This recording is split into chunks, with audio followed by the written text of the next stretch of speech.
sa lahat. Mala-action film ang eksenang nasa pool sa drone video na kuha sa Quezon City. Kita kung paanong tumakbo sa bubong ang notorious umanong holdapper na ito. Nagpalipat-lipat pa siya ng bubong ng mga barong-barong para makatakas. Nahuli kaya ang magnanakaw? Ang iba pang detalye ng balitang yan, maya-maya lang. Magandang umaga, ngayong May 20, kasama ang buong puwersa ng News 5. Narito na ang mga umaaksyong balita. Ihatid namin mula mismo sa frontline sa umaga. Bansang China pwede raw kasuhan ng Pilipinas kung may Pilipinong huhulihin at ide-detain sa West Philippine Sea. Pagangkat ng dagdag na supply, tanging paraan na nakikita para mapababa agad ang presyo ng bigas sa merkado. 12,000 Pilipino namamatay kada taon dahil sa mga disgrasya sa daan. Texas sa Amerika binaha dahil sa bagyo. Supply ng kuryente naputol din.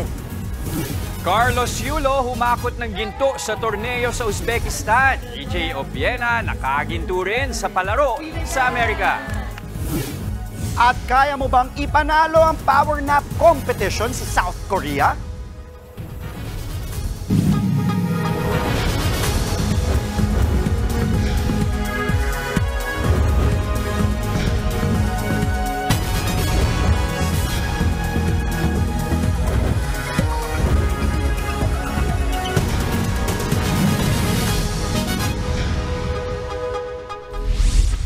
Inirekomenda na ng Department of Interior and Local Government na suspindihin si Bamban Tarlac Mayor Alice Guo.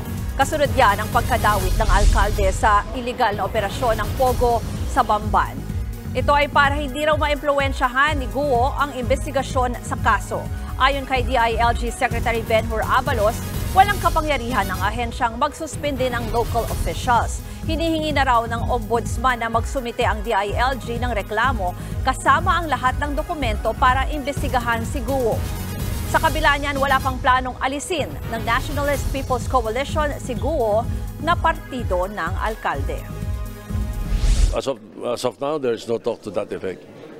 As I said, no, we will leave it to the chairman of the party in the province na nasasakupan nung Bamban Tarlac. Para sa ibang detalye tungkol dyan, makakausap natin sa linya ng telepono si Tarlac Governor Susan Yap. Magandang umaga po sa inyo, Governor. Magandang umaga, Ruth. Governor, dun sa ibang interviews nyo in the past, nabanggit nyo na rin po na nakilala nyo po itong si Bamban Mayor Alice Guo. Kailan po yaan? At saka kasi ngayon miyembro na po siya ng NPC, although tumakbo ata siya as independent. Ano po? Yes. She was sworn in sa party sometime third quarter ng last year.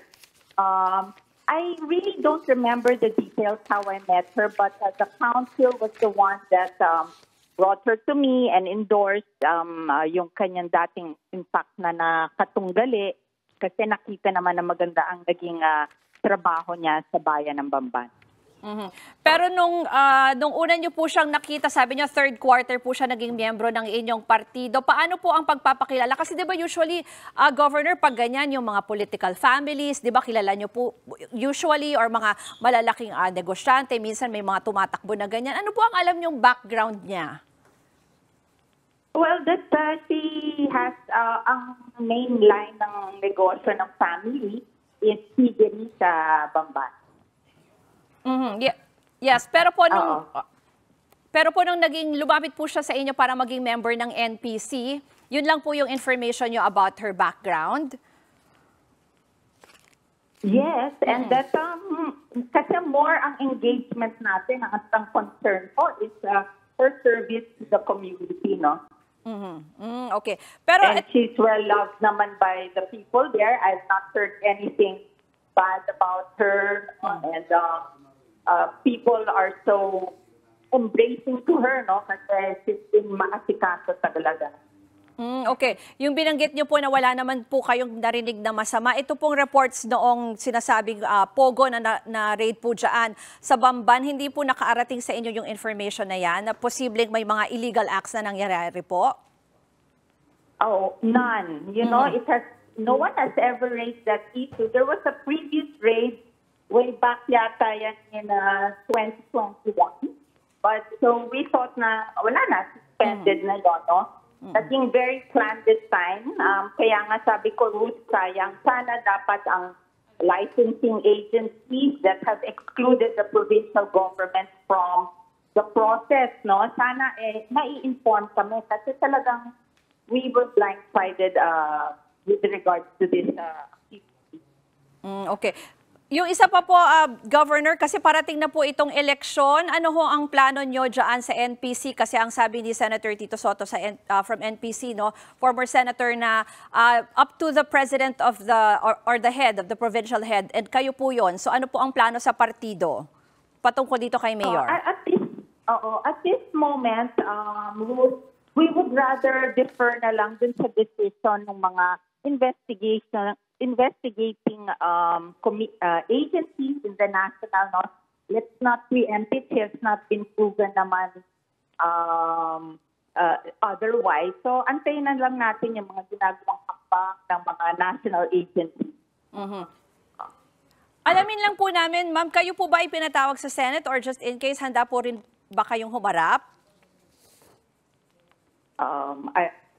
If I'm called, of course, I will respect the of Senate. Pero actually, what has that got to do with us, di ba?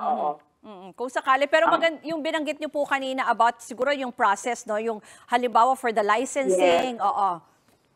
Pwede niyo po isulong yung reforms. Go ahead. As I've said, no, the Senate, our legislators have had many hearings already with regards to this. Marami ng mga naging previous days in the past years. And yet, our national government has not done anything to change the rules, the regulations, or the policies on this. So sana naman, ibaguhin yun kasi nakikita naman na yung mga ills at defects nitong pag-i-issue ng mga photo licenses. Maging masuri at pantayan ng yung operations nila. Maraming pong salamat sa pagtanggap ng aming tawag si Tarlac Governor Susan Yap. Labag sa international law, ganyan tinawag ng mga senador ang plano ng China na hulihin at i-detain ang mga papasok sa pinag-aagawang teritoryo sa West Philippine Sea. At kung ituloy, pwede raw kasuhan ng Pilipinas ang China. Nasa frontline ng balitang yan, si Rainiel Pawid.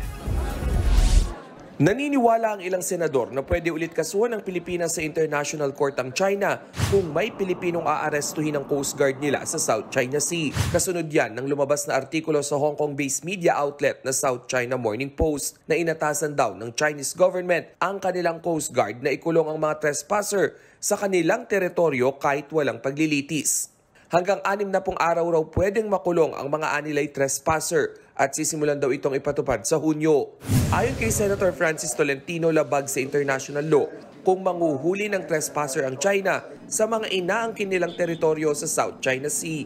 Lalo't una nang pinawalang bisa ng 2016 arbitral ruling ang 9-line claim ng Beijing. Kung United Nations Convention on the Law of the Sea o UNCLOS daw kasi ang titignan, malinaw sa Article 73 nito na tanging ang bansa lang na nakasasakop sa exclusive economic zone nito ang pwedeng manita at manghuli sa sino mang manghihimasok sa kanilang teritoryo. Si Pangulong Bongbong Marcos Jr. na una nang pinalagan ang pahayag ng China. That kind of action would be completely unacceptable to the Philippines.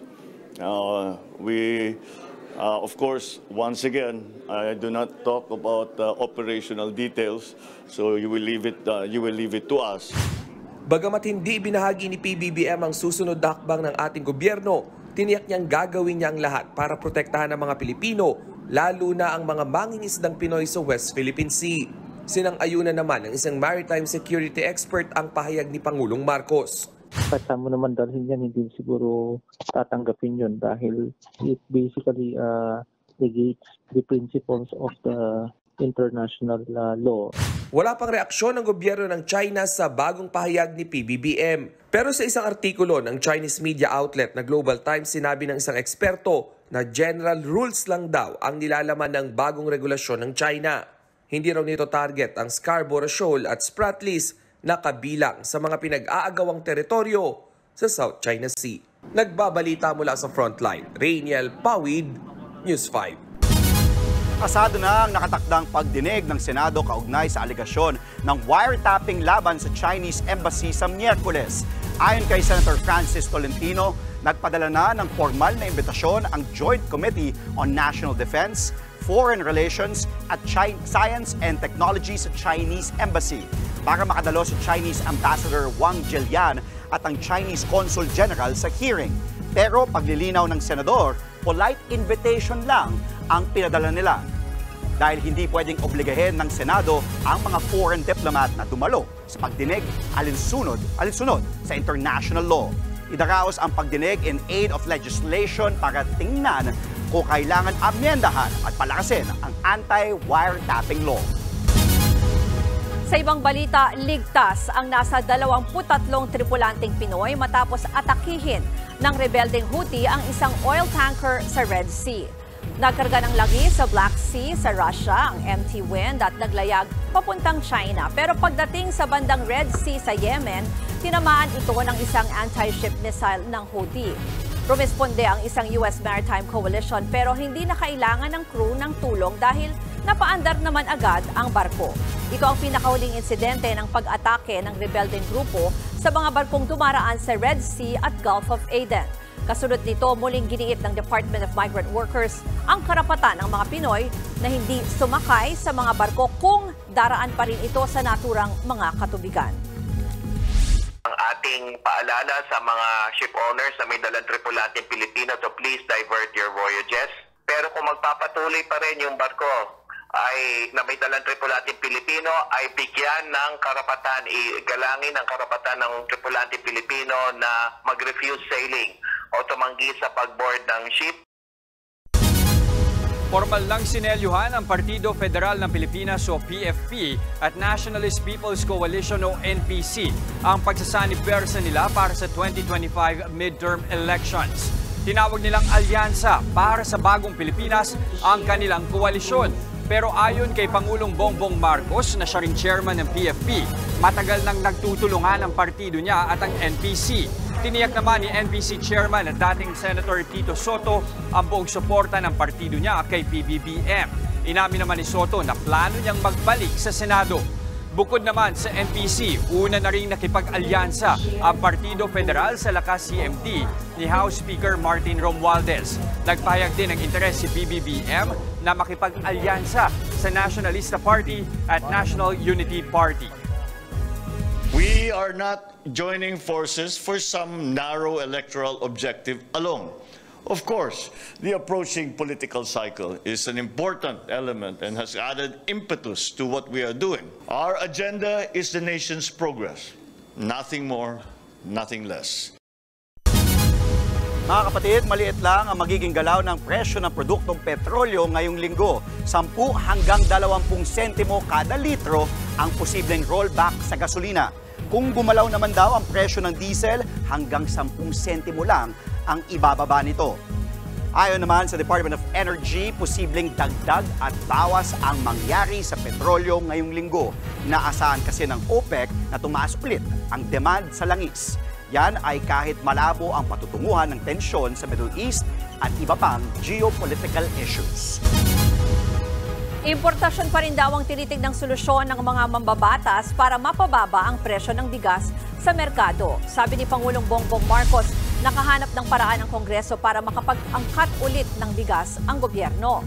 Kapag mataas daw ang bentahan, magpapakawala ng supply ang gobyerno at magbebenta sa mababang halaga para sumunod sa merkado. Pinag-aaralan pa kung anong ahensya ang dapat bigyan ng kapangyarihan na mag-angkat.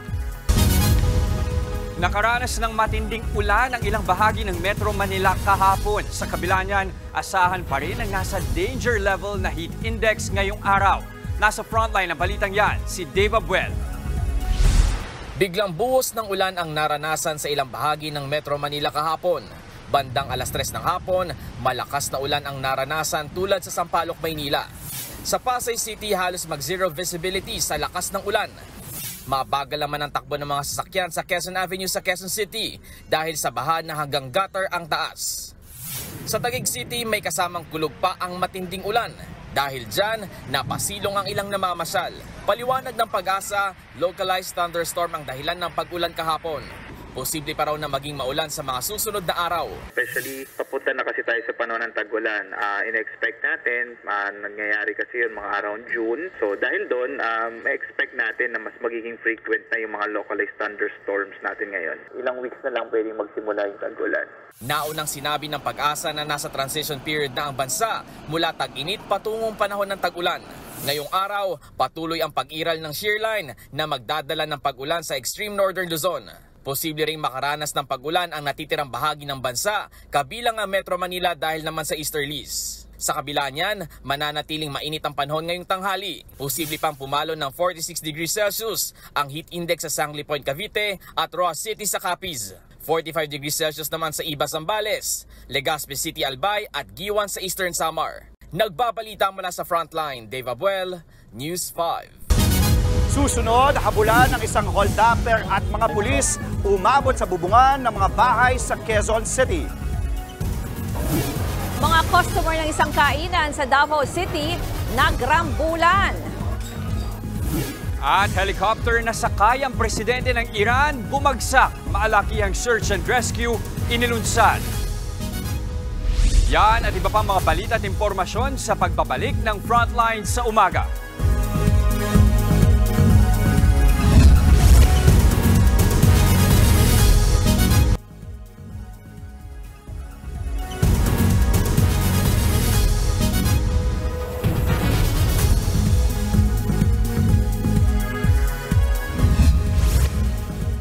Maaksyon na naging pagtugis ng mga pulis sa isang hold-upper sa Quezon City. Ang habulan nila umabot pa sa bubog ng mga bahay. Nasa frontline ng balitang yan, si Dave Abuel. Sa pool sa drone video ang malapalos na galawan ng lalaking yan. Umakyat siya ng hagdan at saka nagpalipat-lipat sa mga bubong ng mga barong-barong sa may barangay E. Rodriguez, Quezon City. Sa likod na nagpapaka-action star, nakabuntot ang mga operatiba ng Cubao Police. Nagmamadali si alias Jomar na takasan ng mga pulis. Kaya para malayo, lumusot siya sa isang bahay malapit sa ilog. Para mas madaling makita ang target, umakyat na rin ng bubong ang mga pulis. Balikan natin yung bahay. Saan yung bahay niya? Doon sa taas, sir. Sa taas. Yun nga lang, di na makita ang suspect. Mabuti na lang at lumapit ang ilang nakakita at nagsumbong sa mga pulis. Sama dito? Umakyat? Opo. Sa mismong bahay ng suspect na corner si alias Jomar, nahuli siyang nagtatago sa ilalim ng kutsyon.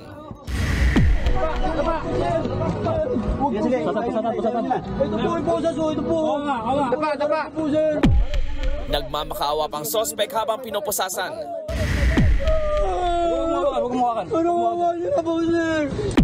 Nakuha rin sa loob ng bahay ang isang baril, mga bala at ilang drug paraphernalia.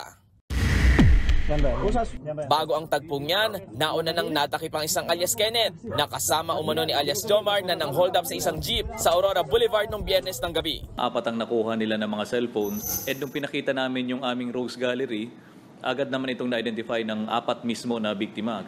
Agad tayong nakapagandak ng follow-up operation. Ayon sa pulis, notorious daw talagang hold-upper ang grupo nila Jomar. Kahit nga raw mga kapitbahay niya dito sa Barangay E. Rodriguez, natatakot na rin sa kanila. Hinala ng mga pulis, lango sa droga si alias Jomar nang tawirin ng mga bubong. Nag-ala Spider-Man siya dun sa iba't ibang bubong. At nakita natin yung mga barbed wire, talagang isang talunan niya lang, parang pagbumaga parang palos kung gumalaw. Tikom naman ang bibig ni alias Jomar tungkol sa mga paratang. No-comment po ako dyan.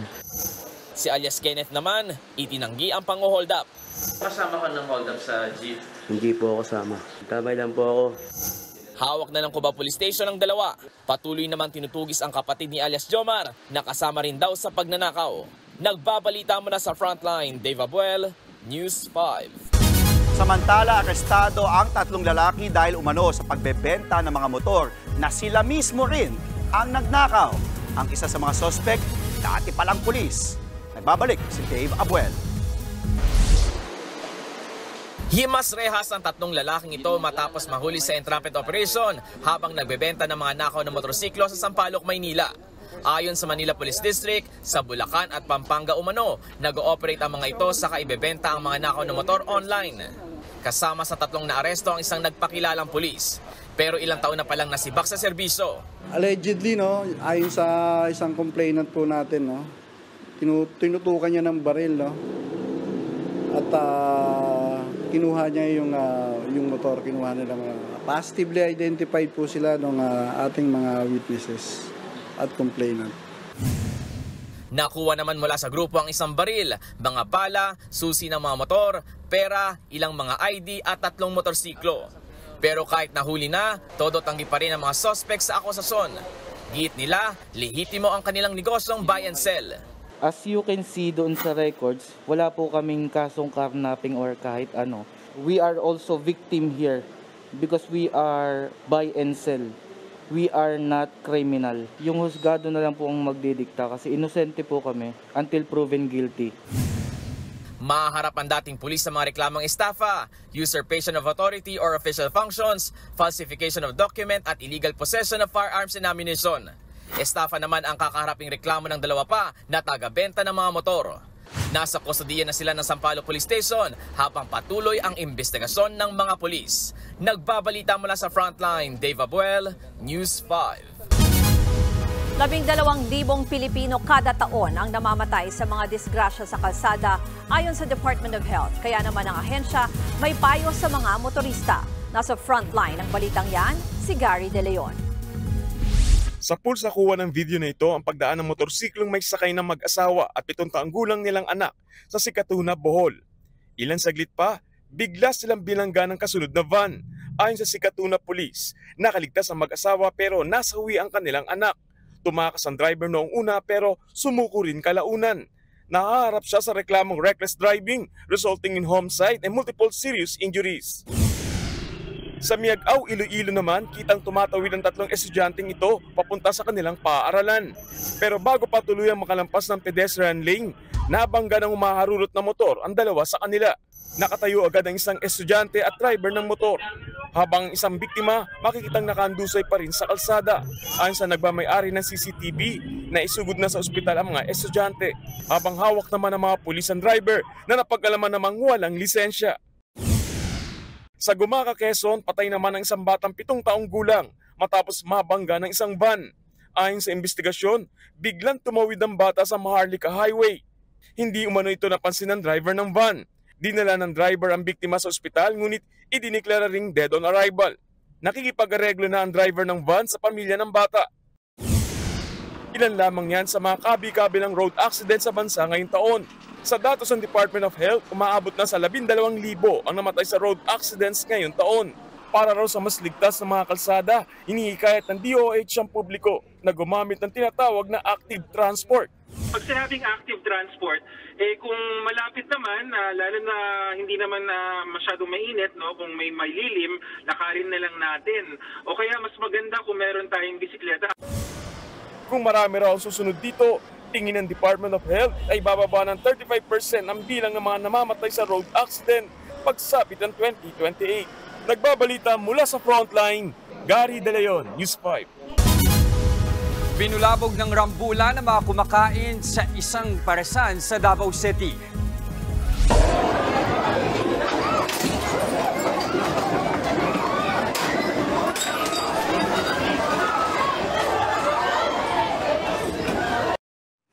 Sa pool sa video kung paanong nagbatuhan ng mga mangkok at iba pang gamit ang mga nag-aaway. May mga naghampasan din ng upuan.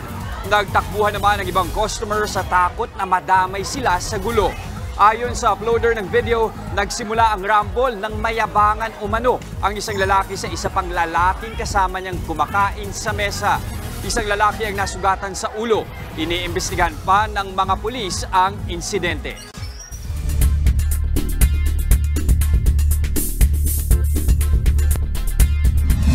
Pineste ng mga kuliglig ang iba't ibang komunidad sa Nevada sa Amerika. Sa Florida naman, arestado ang isang lalaki na nag-amok at tinangkapang pumatay ng mga estudyante. Nasa frontline ng balitang yan si Gerard de la Peña.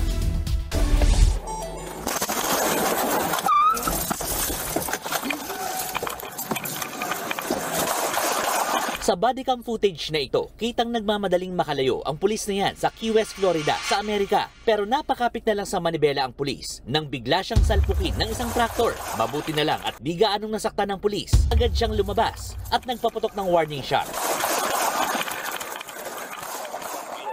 Mabuti na lang at kusang sumuko ang driver ng traktor na tila wala sa sarili. Sa bodycam footage, maririnig na humihingi ng tawad ang lalaki. I'm sorry. I'm sorry. I hate society. Okay, well that's not the way to go about it, bro. Nang tanungin ng lalaki kung bakit nag-amok. Why are you acting like this? I got threatened and I wanted to kill them. Just check to make sure everybody back here is back there. They threatened me first. I wanted to kill them.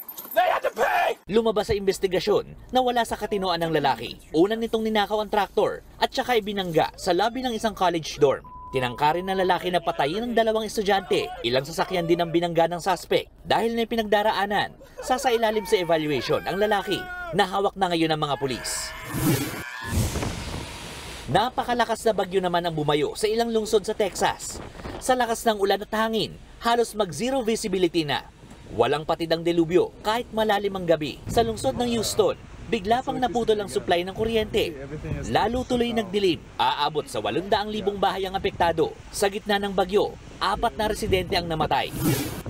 Kung sa Texas, problema nila ang baha at ulan. Sa komunidad na ito sa Nevada, problema naman nila ang milyong-milyong kuliglig. Kahit sino, mangingilabot sa dami ng insekto na gumagapang sa mga pader, pinto at bintana. Maraming lugar na ang nagsumbong sa lokal na pamahalaan doon dahil sa pamimeste ng tinatawag na Mormon crickets. Sari-saring problema na raw ang dinulot nito para sa mga negosyo at mga magbubukid dahil kinakain ng mga crickets ang pananim. Nagbabala na ang US Department of Agriculture sa pinsalang posibleng hatid nito sa kanilang ekonomiya at kapaligiran.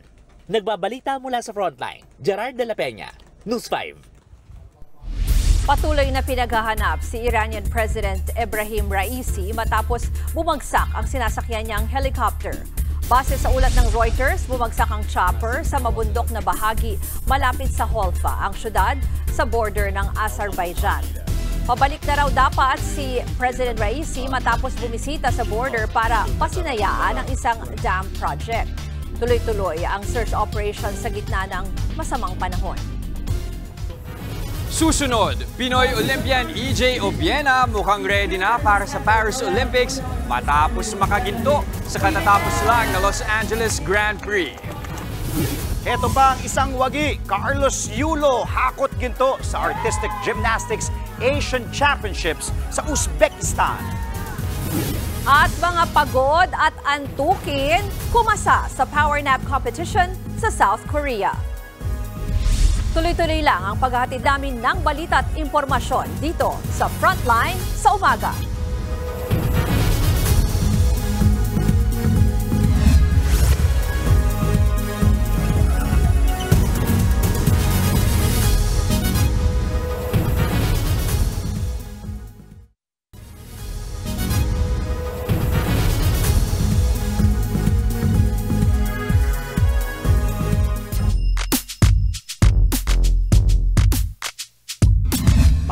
Naman ng ginto ang Olympic pole vaulter na si EJ Obiena.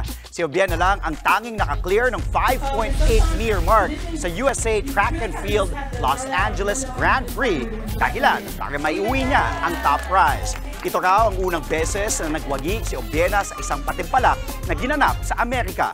Sa pagkuha niya ng ginto, 6 na kalahok ang binigo ni Obiena, kabilang ang 2020 Tokyo Olympic silver medalist na si Chris Nielsen. Matapos ang US stop ng kanyang paghahanda para sa Paris Games, tutulak na pa Europe ang atleta para sa iba pang mga torneo. Muli naman naghari si Pinoy Olympic gymnast Carlos Yulo sa Artistic Gymnastics Asian Championships matapos manalo ng ginto sa floor exercise. Ito ang ikatlong sunod na taong nanalo ng ginto sa naturang aparato si Yulo.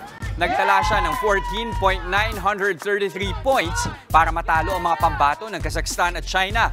Bago yan, naipanalo naman ni Yulo ang kanyang unang ginto sa all-around event. 4 na ginto ang kabuang iuuwi ni Yulo mula sa torneo matapos din niyang pagharian ng vault at parallel bars. Ito rin ang ikatlong sunod na beses na nagkampiyon siya sa mga aparatos na yan.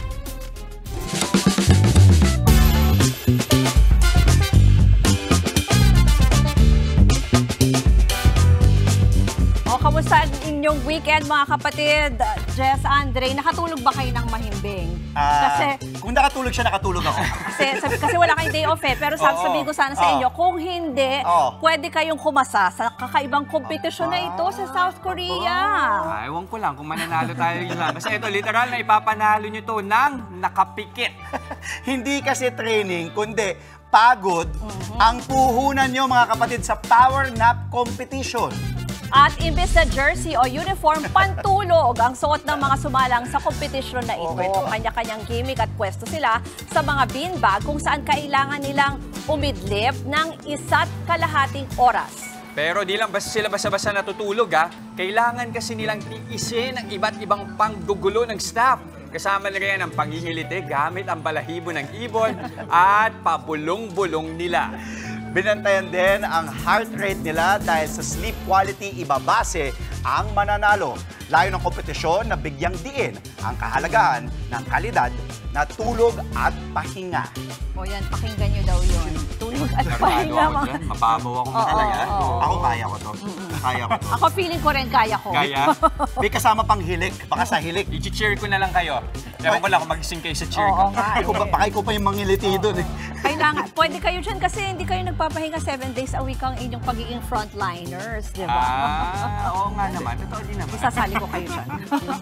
At yan ang mga impormasyong dapat ninyong malaman. Mga balita para sa may alam at may pakialam. Kami ang inyong mga kasangga sa Frontline sa umaga.